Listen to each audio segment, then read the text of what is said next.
আরেকটা ইম্পর্ট্যান্ট প্রশ্ন রয়েছে, যেটা আমাদের পরীক্ষার জন্য ভীষণ ইম্পর্ট্যান্ট রয়েছে।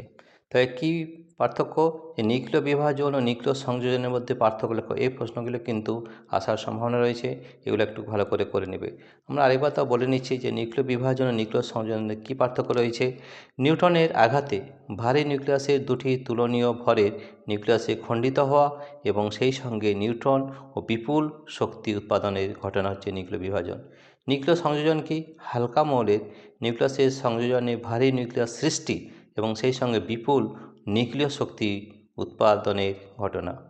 2 নম্বর পার্থক্য হচ্ছে নিম্ন শক্তিসম্পন্ন ও তাপীয় নিউট্রন দ্বারা ভারী নিউক্লিয়াসে আঘাত করা হয়। উচ্চ উষ্ণতায় 10⁷ কে থেকে 10⁸ কে হাইড্রোজেন, হিলিয়াম ইত্যাদি হালকা মৌলের সমন্বয়ে ঘটে। 3 নম্বর হচ্ছে প্রতি নিউক্লিয়নে উৎপন্ন শক্তির পরিমাণ অপেক্ষাকৃত কম হয়, প্রতি নিউক্লিয়নে সৃষ্ট শক্তির পরিমাণ অপেক্ষাকৃত বেশি। নিউক্লিয় বিভাজনে পরিবেশ দূষণ ঘটে, কারণ বিভাজনজাত বর্জ্যগুলি তেজস্ক্রিয় হয়।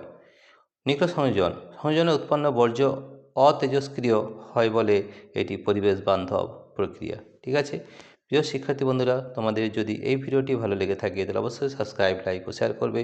এবং এই ধরনের অনেক ইনফরমেশন আমাদের পাই এডুকেশন অ্যাপের মধ্যে রয়েছে। তোমরা আমাদের পাই এডুকেশন অ্যাপটি ডাউনলোড করো। এখানে এই ভিডিওর নিচে ডেসক্রিপশানে আমাদের পাই এডুকেশন অ্যাপ লিঙ্ক দেওয়া রয়েছে, সেখানে ট্যাপ করলেই আমাদের অ্যাপটি ডাউনলোড হয়ে যাবে। প্রিয় শিক্ষার্থী বন্ধুরা, তোমাদের যদি এই ভিডিওটি ভালো লেগে থাকে তাহলে অবশ্যই সাবস্ক্রাইব, লাইক ও শেয়ার করবে। Thank you everybody for watching this video.